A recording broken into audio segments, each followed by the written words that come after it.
Coming up on this week's episode of the EV Resource Podcast, we'll talk about takeaways from Tesla's Q2 earnings call.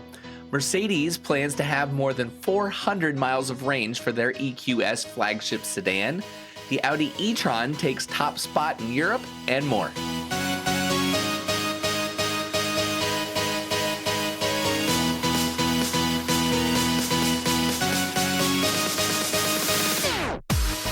Well, hello, friends, and welcome back for episode 26 of the EV Resource Podcast. I can't believe it's been 6 months or half a year already. It definitely feels like time has flown by. My name is Zach Hurst, and each week I bring you the latest EV news, information, and answers to your questions about electric vehicles. I do want to thank Titan Auto and Tire in Moseley, Virginia for their support for this podcast. Titan is one of the very few independent shops in Central Virginia that are qualified to work on hybrids and EVs. And from hybrids to Hummers, they fix everything. I do have a packed show for you this week. We're going to unpack Tesla's Q2 earnings, which admittedly is going to take a while all on its own. And then there's a bunch of other great EV stories to get to as well. But before we get to all of that, I want to remind you, if you do like this podcast, go ahead and share it with a friend and make sure that you and they subscribe so that you'll get future episodes automatically. All right, let's get to the news. So we'll start off with everything Tesla. Tesla absolutely stole the show this week when it comes to EV news, having their Q2 earnings call after hours on Wednesday. And contrary to analysts' expectations, they did indeed show a profit now for the fourth consecutive quarter, making them eligible for inclusion into the S&P 500. Wall Street was expecting revenue of about $5.146 billion for the quarter and a loss of 14 cents per share. But Tesla bested that by earning $6 billion in revenue, showing a GAAP profit of 50 cents per share and $104 million of net income. Now, I'm not going to dive deep into the financials past that because, one, this isn't a Tesla podcast, and two, there were a lot of announcements made on the call that I am much more excited to share with you. First of those announcements was not a surprise to us at all. Tesla has finally chosen Austin, Texas to be the site of their upcoming Gigafactory for Cybertruck production. Additionally, they plan on using the new factory to build Model Y vehicles that will go to buyers on the East Coast. And Tesla plans to move fast with hopes to have a general assembly line for Model Y by the end of the year. In addition to the Cybertruck and the Model Y, they are also going to be building the Tesla Semi at the plant in Texas. And all of this is really big news for the Austin area, as the factory should add upwards of 5,000 new jobs and have a significant impact on the local economy. So this is something that we've kind of been speculating about for months and months and months. Those of us that are kind of deeper into the EV and Tesla community pretty much placed our bets that this was all going to be built in Texas. So once again, this is not a surprise, but it is great to finally have confirmation that Tesla is moving forward with this. And the next stage of the process is really exciting, seeing the factory come together, the foundation, walls, roof. That's pretty much all we've been able to see when it comes to like building Tesla, the Gigafactory in Shanghai, and all that we've heard about building in Berlin, because people will fly drones over and we'll be able to see the progress. But Tesla has told us that they want to build 500,000, or deliver rather, 500,000 vehicles this year. So if they can get a general assembly line for Model Y built by the end of the year and have cars rolling off of it, that'll certainly help that goal and give more credibility to Tesla's guidance.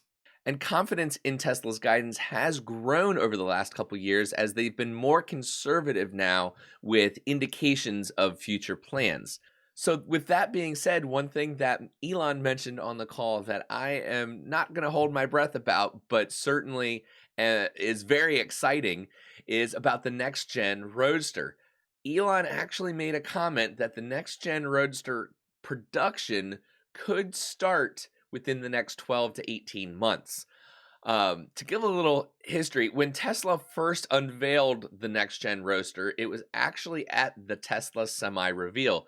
They had pulled it out the back of the semi truck, and for lack of a better phrase, the crowd went wild. Um, I was watching actually the live stream and just looking at it, it blew my mind. And then, of course, he revealed all the specs: 0 to 60 in less than 2 seconds, 250-mile-an-hour top speed. And for those kind of performance specifications, you would expect that a vehicle would cost a million or more. And they actually revealed the price to be 200,000 for the base, and I believe 250,000 for the first few Founders series. Well, that has been 3 years ago now, and the original plan was that we would have the Tesla Roadster this year in 2020. Well, Tesla has never officially delayed the Roadster plans, but Elon did say last year that it wasn't a priority. He actually, I think, said it was more of a dessert, and then hinting that the production was going to be pushed past this year.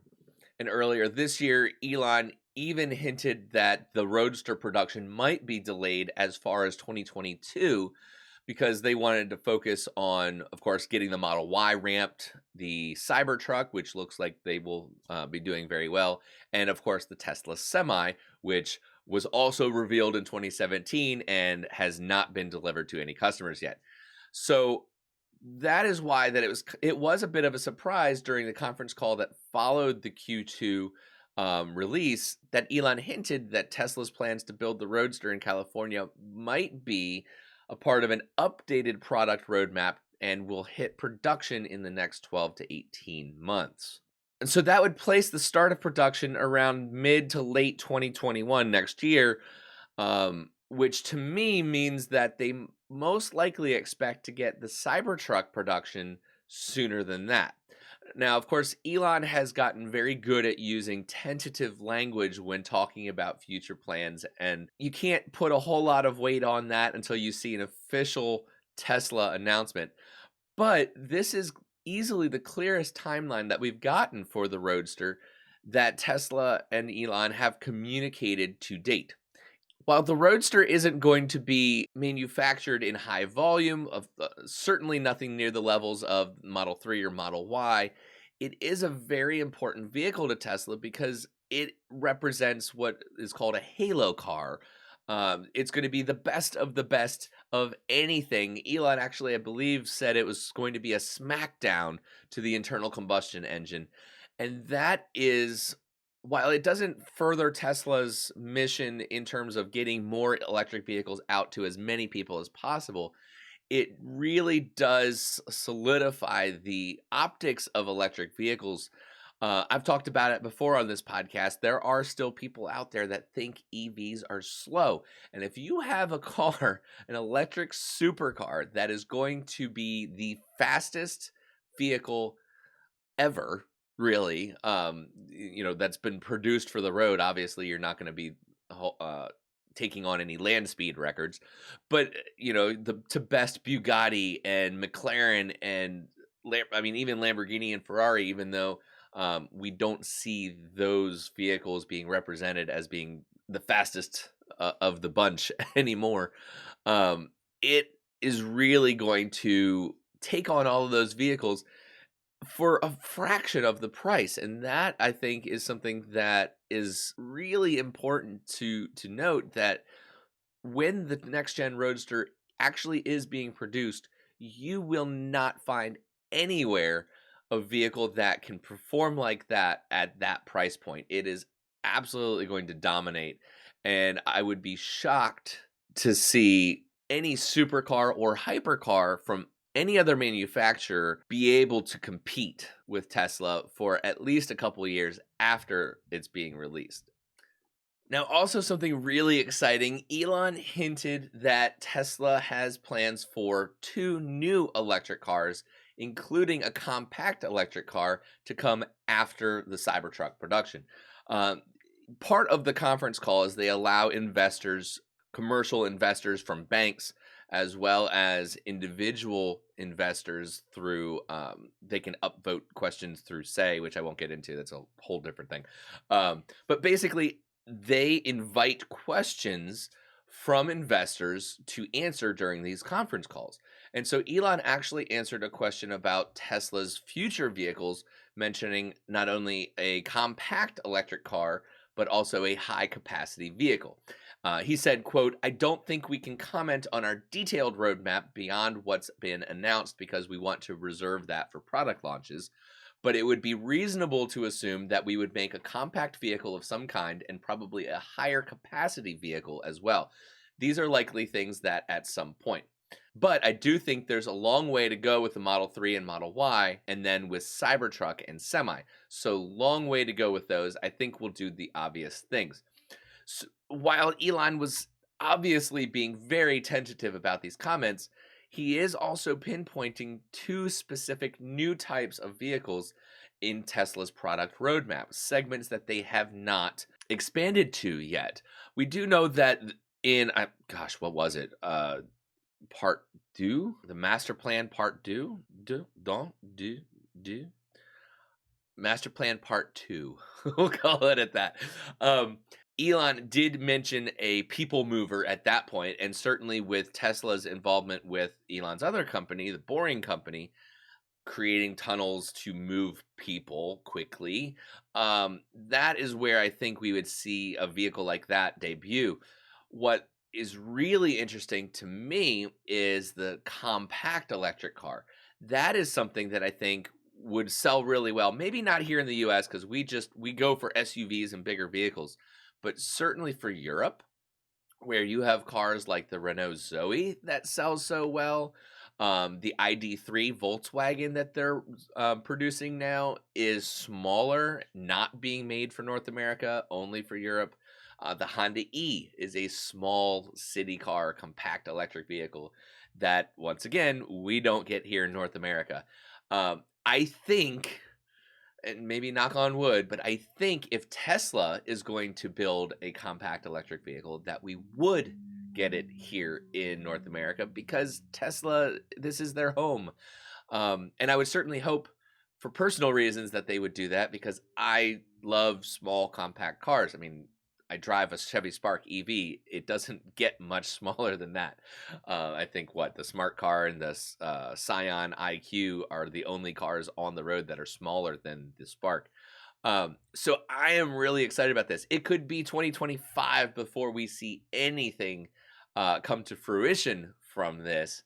But either way, it was a comment that didn't get past me, and I'm not going to hold my breath, but actually I'm really excited to see what Tesla will come up with. I mean, even if they did come out with production 5 years from now, that would mean that we would likely see an unveiling within the next 2 to 3 years. And honestly, that sounds like a long time, but it's been 3 years since the Roadster and the Semi were revealed back in 2017, and time has just flown by. So we'll see. But it's exciting to know that Tesla, I mean, every auto manufacturer is going to have plans for 5 and 10 years out even.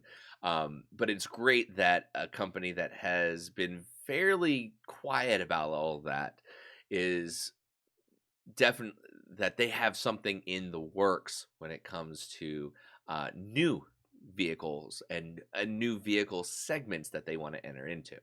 One of the other things that was really important on the call that Elon mentioned was about full self-driving and the progress that Tesla is making with the software. They are completely rewriting the software. Actually, something that Elon had mentioned was that they're going from like a 2D visualization to a 4D or 3D physical with an element of time built into it. That's the fourth dimension. And Elon actually said, quote, "So I personally tested the latest alpha build of full self-driving software when I drive my car, and it is really, I think, profoundly better than people realize. It's like amazing. So it's almost getting to the point where I can go from my house to work with no interventions despite going through construction and widely varying situations. So this is why I'm very confident about full self-driving functionality being complete by the end of this year because I'm literally driving it." So Elon has been testing the next iteration of this software in his personal vehicle. And I think it says a lot to be able to almost go point to point without taking over as a driver for the car. The car is doing nearly everything. But that last little bit is the hardest part. They've said over and over that you can get to 98 and 99% um, accuracy without a driver needing to intervene really easily, but that extra 1 to 2% is where all of the fringe situations are going to come into play, and it's so difficult to program for every little bit of that. That being said, I have experienced other vehicles and their, you could call it autopilot, their version of such, and Tesla is so far ahead already. So I personally don't put a whole lot of stake in Elon saying that this will be complete by the end of the year. When my family ends up buying a Tesla, we will not be buying the full self-driving package with it. Maybe that's a mistake. Obviously, the price is only going to increase. So if we ever do want it, it's best to buy it now while it's still relatively inexpensive. But there isn't enough there for me to feel like it's worth it. It's fantastic, don't get me wrong, but even the base autopilot is pretty fantastic by itself. And it builds confidence quickly that the car is capable of taking on most of driving for keeping in a lane as well as maintaining a distance behind a vehicle in front of you. So it's just those two features, really, the active cruise control and the lane keeping assist, really to me is what is most important. Obviously, when it comes to safety features like emergency braking or if somebody's trying to get into your lane, either slowing down or moving the car over, those are important too. And I don't want to necessarily gloss over that. But when it comes to full self-driving and those features, the big thing that Tesla's really going for is non-intervention or hands-off driving by the human driver. I don't necessarily see that as being something that is all that important for me anyway, because I like to actually drive and pilot the vehicle. But it's funny what I find is when I'm driving a Tesla, I want to have autopilot on as much as possible. I don't know if it's just still somewhat of a novelty for me because I don't own a Tesla yet. I've only test driven them. So it'll be interesting to see after we actually own a Tesla if I will still want to have autopilot on nearly all the time or drive it myself. Either way, I expect that by then we will know more about this feature complete aspect of the full self-driving software. Okay, so moving on from all the Tesla news, earlier in the week, actually very early in the week, Inside EVs reported that Mercedes-Benz is planning to have over 700 kilometers of range, which equates to a little bit more than 435 miles, for its EQS flagship sedan. That would make it one of the longest range EVs ever made and also be among, if not the most, luxurious. Inside EVs recently had the opportunity to experience the Mercedes-Benz EQS, and even though it's not perfect and can only muster about 186 miles or 300 kilometers of real-world range right now, the idea of a battery-powered Mercedes really started to make sense to them. However, range won't be an issue with the brand's future EVs since it just announced that the EQS flagship electric sedan will go further than 435 miles on one charge. It'll be interesting to see if the production model matches what the concept car is able to take care of. Mercedes-Benz did even say that they will build their battery packs themselves at its Stuttgart Untertürkheim facility. All of this information was made public by Daimler Boss at the Daimler annual meeting regarding the EQS, which is due to be launched next year. And he said it will mark, quote, a new era for Mercedes in terms of electrification. The EQS will set standards. More than 700 kilometers of driving range, according to the WLTP cycle. With the EQS, the way we think about cars is changing, and it is the first fully electric sedan from Mercedes-Benz based on an all-electric architecture. This opens up entirely new possibilities from the position of the batteries to the car's design. Now, for those of you who are familiar with the WLTP cycle, the EPA cycle tends to be a little bit more conservative. So it is probably not going to be that 435 miles or 700-kilometer range. We expect that, according to the EPA test cycle, will probably be a little bit lower. Now, a lot of people are saying that the EQS is going to be a direct challenger to Tesla's Model S. And honestly, it's not the first non-Tesla vehicle that is at that point. But the Model S most recently had its EPA range updated to 402 miles with a 100 kilowatt hour battery pack. So by the time that Mercedes finally is producing the production model of the EQS, we can expect that Tesla will have improved that much further as well. Competition is a good thing, a healthy competition. So if Tesla is pushing the rest of the industry to make better cars, and therefore those better cars are pushing Tesla to improve, honestly, we all benefit from that. The side note to all of that, of course, is that you really don't need 400 miles of range unless you're going to places where there just isn't a charging infrastructure.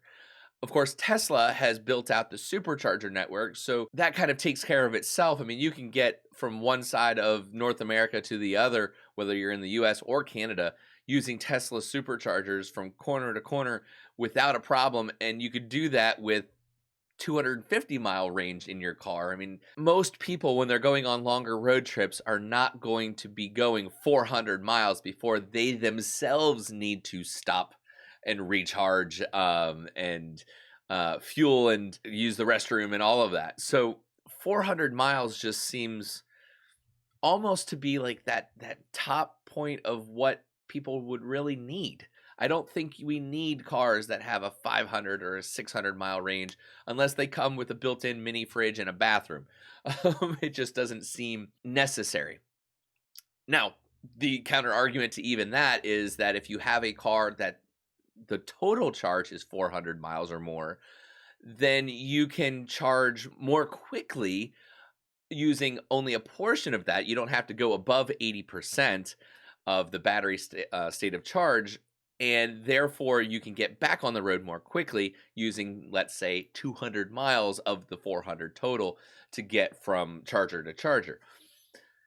So once again, it gives you more options. Honestly, is it needed? Do we need to be driving around that massive battery all the time? Probably not. Most people aren't going to be using that. Most people drive 40 miles a day or less. That's the average, at least in the US. So, I can kind of see either side of that, but without argument, the one thing that it definitely does do is pushes for who can claim to have the longest range vehicle. And maybe that's, a trophy that auto manufacturers want to have. They can tout that they have the longest range. Just like Mercedes actually has the most aerodynamically efficient vehicle that's being produced right now. They can say that. Nobody else can. So maybe they want to say that they have the longest range EV. Who knows? But once again, the practical application and the use for the consumer, I don't see that it's really there.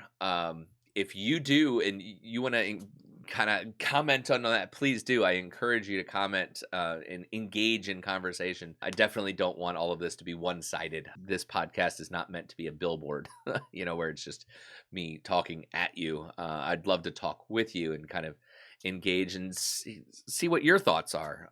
Do we need vehicles that have 400 miles of range? Let me just throw it out there to you. Now, moving on to a vehicle that certainly does not have anywhere close to 400 miles of range. In fact, according to the EPA, about half of that, the Audi e-Tron. Now, despite being limited, quote unquote, if you're listening to audio only, you can't see I'm doing air quotes with my fingers, limited with its range, the Audi e-Tron currently year to date is the top selling electric SUV in Europe. Despite the COVID-19 hit, Sales of the all-electric Audi are doing well. During the first half of 2020, the company managed to increase e-Tron SUV sales by 86.8%, almost 87% year over year, to over 17,000 units globally. The results in the US here might not be that especially high, but Europe is going nuts for the e-Tron. It is the top-selling all-electric SUV, and that is really quite an achievement. Um, they say that the fully electric Audi model is therefore way ahead of its competitors in the full-size battery electric vehicle SUV segment worldwide. It is the overall top-selling electric SUV in Europe.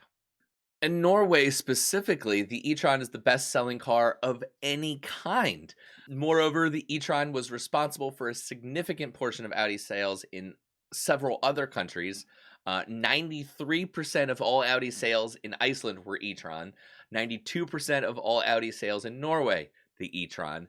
And then kind of the honorable mentions: 14% in Israel of all Audi sales were the Audi e-Tron, and 12% in Sweden. Currently, the Audi e-Tron is available with two battery options, the 50 and 55 trim levels. And then they recently introduced the new version, the Audi e-Tron Sportback. Next to their e-Tron lineup, I guess you could say, will be the introduction of the e-Tron GT and Q4 models, especially the second one. Actually, the Q4 is going to be built on VW's MEB platform, so that has a lot of potential to be a high volume contender. Does that mean over the second half of the year that Audi will continue to lead the way when it comes to the all-electric EV segment in Europe? I'm sorry, all-electric EV SUV in Europe. We'll see. Time will tell. But I think for a vehicle that, when it was announced and introduced, was, for lack of a better way of putting it, laughed at by a lot of people because it only had about a 200-mile EPA range, I think that this shows it can still be a significant contender for certain markets. Once again, you don't need 400 miles of range. 200 miles of range is still pretty good, even though Elon just announced that the Model Y won't come with a standard range because less than 250 miles is not good enough. It depends on your standards. For the US, 250, 300, 350 miles is probably where you want to be. But for Europe, you don't need that kind of mileage. I mean, you can get from country to country kind of like you can get state to state here. If I wanted to drive from Virginia to Maryland, I don't need 400 miles. 200 miles of range is perfectly fine. So I think that has a lot of influence on what is helping the Audi e-Tron sell so well in Europe.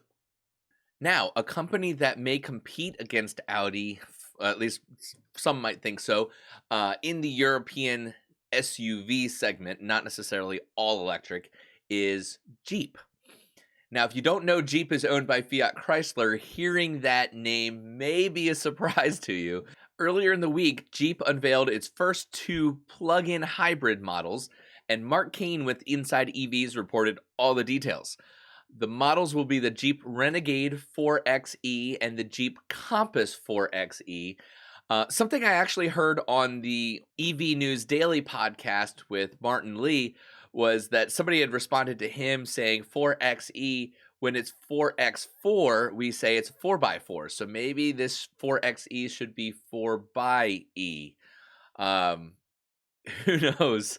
But, the models should be currently available for ordering in most of the European markets, with first customer deliveries expected in September of this year. And electrification of Jeep starts in Europe for a very simple reason. Jeep and Fiat Chrysler in general have to comply with stricter CO2 emissions requirements that the EU has put out there. And a part of that, the average emissions of new vehicles have to be lowered. And having plug-in hybrids in the mix is a major tool to be able to do that. According to Jeep, the 4xe versions will offer the best performance and driving dynamics ever.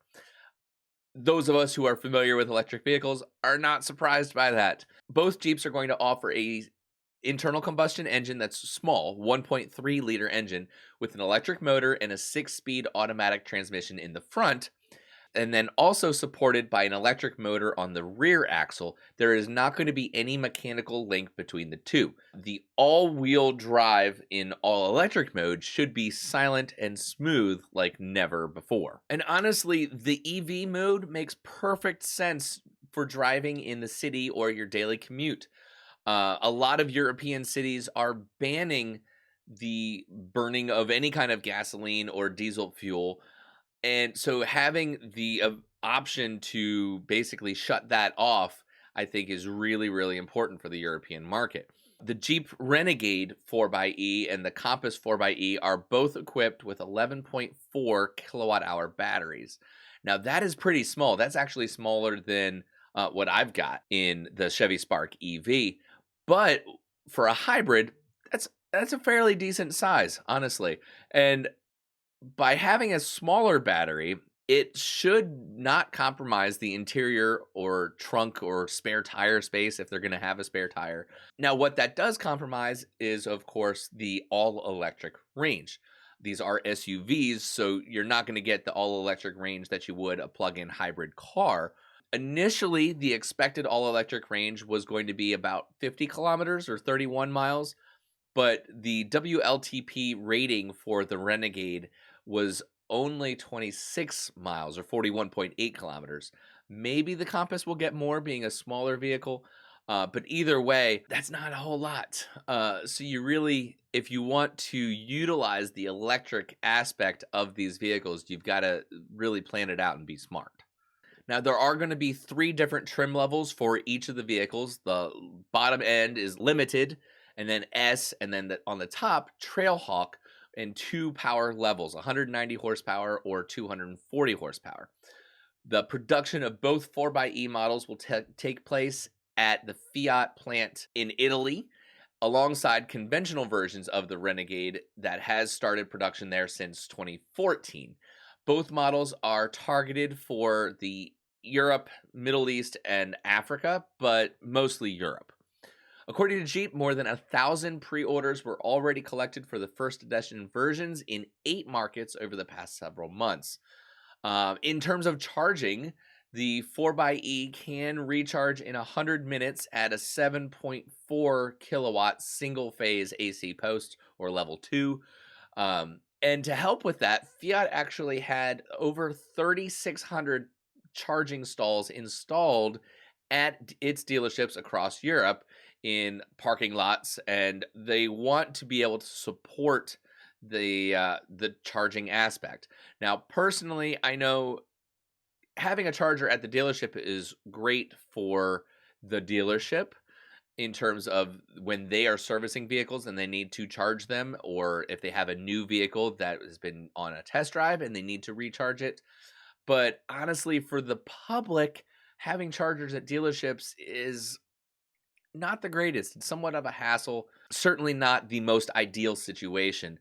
But there are a lot of other level 2 or AC chargers available, especially in Europe. They're all over the place. And to that, Fiat partnered with Digital Charging Solutions, DCS, so that all of their customers will be able to use more than 130,000 charging stations in 21 European countries through a single account in the My Easy Charge digital service. So it's a step in the right direction. I think, especially the Jeep brand, at least here in the US, just like Hummer, it's not something that when you say Jeep, you think electrified vehicles, whether it's plug-in hybrid or even full electric, which is only a matter of time. So going to take some time to really convert the petrol heads and the guys that think a big engine makes you tougher. It's only a matter of time before every vehicle is electrified and then eventually fully electric. So this is a step in the right direction. I would love to be able to get these vehicles here in the US. It doesn't look like that is going to happen, or at least we haven't had any indication of that being a part of Fiat's plans. Okay, and the last bit of EV news is really catching up. It wasn't from this week, but from the last couple weeks. So this story is actually about the Nissan Ariya, Nissan's next electric vehicle, I suspect to replace the Leaf. That's just not based on anything, but just my personal feeling about it. It's an crossover SUV style. And Nissan made some very, very important decisions with the Ariya that I think were really smart on their part. First and foremost, the Ariya is going to have active thermal management on their battery pack. That's something that has been my and many other people, but my biggest critique of the Nissan Leaf, that they had the capability to do it and they didn't. I think that was always a big mistake because the Nissan Leaf battery packs degrade so much more quickly than they should. And really, Nissan always could have put in active thermal management, and they just didn't. It was a bad choice. But that's been fixed now with the Nissan Ariya. They are going to do that. The other big thing is that they, for Europe and North America, are not going to have the CHAdeMO plug. They are going to have the CCS or combo plug for North America and Europe. And that is very, very significant because CCS is the most common plug type for the new vehicles that are coming out. So I think Nissan realized that in order to stay somewhat relevant and compete in today's market, they needed to align themselves with that. Now, they are going to still retain the CHAdeMO plug for Japan, but if you look at Japan's EV market, almost everything is CHAdeMO over there. So it wouldn't make any sense for them to convert to CCS for Japan. It wouldn't sell at all over there if they did that. It has to be CHAdeMO there. I think with the quote unquote plug wars, if you want to call it that, that happens globally, I think we're starting to see defined regions where one plug becomes standard. You know, in Europe and North America, CCS, and then the GBT in China, which actually, if you break it down by the number of chargers, China has more GBT chargers than any other standard across the entire world. So it's the most prevalent, but it's only in China. Of course, they're switching to CHAdeMO 3 standard, which is going to be backwards compatible with all of the CHAdeMO and GBT plugs. You'll need an adapter if you're over in China or Japan for that. So CHAdeMO isn't going away. I want to be clear about that. But you can tell that it's kind of being regionally segmented a little bit more. But aside from that, the Nissan Ariya is going to have a few different trim levels. It will at the top offer Nissan's ProPilot active driver assist software. In my review of the Nissan Leaf in that issue of the EV Resource magazine, I critiqued ProPilot. So if you want to know a little bit more about that, you can subscribe and get access to that issue. They made these changes. I think it's a lot of really good changes. It's a good move, and it wasn't from this week, but I felt it was important enough to bring that to your attention. So there you go. That is it for the news. So before we go, I do normally use this next segment to answer any EV questions that you all have. I have run out, short of searching on Google to find more, which is kind of impersonal. I really don't want to do that. I don't have any to answer. To me, that is a big part of what I want to do with this podcast because it's interactive. It gives all of you a chance to communicate and have that conversation. Please, if you have any questions about electric vehicles, whether the most simple all the way to probably the most complicated that you could have, please submit them. Send them to me either in email, which is hello@ev-resource.com, or put a comment on Facebook or the YouTube channel.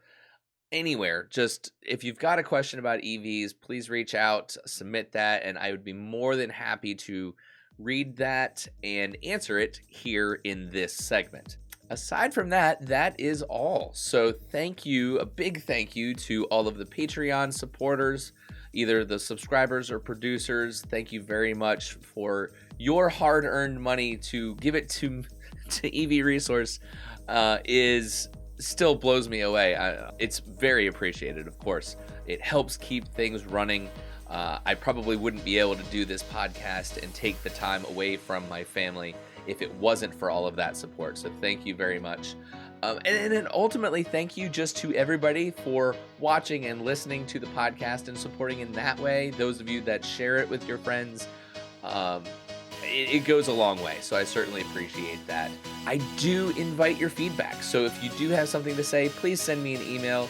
You can always leave a comment on the YouTube video or really anywhere, Apple Podcasts. Of course, you can always give a review, which is very encouraged, if you will. Come say hi on social media. If you want to listen to any of the previous podcasts, you can find them on the webpage, ev-resource.com, under the podcast section, and then on any of the major podcast platforms. But thank you so much for listening and being with me, and I will catch you all next week.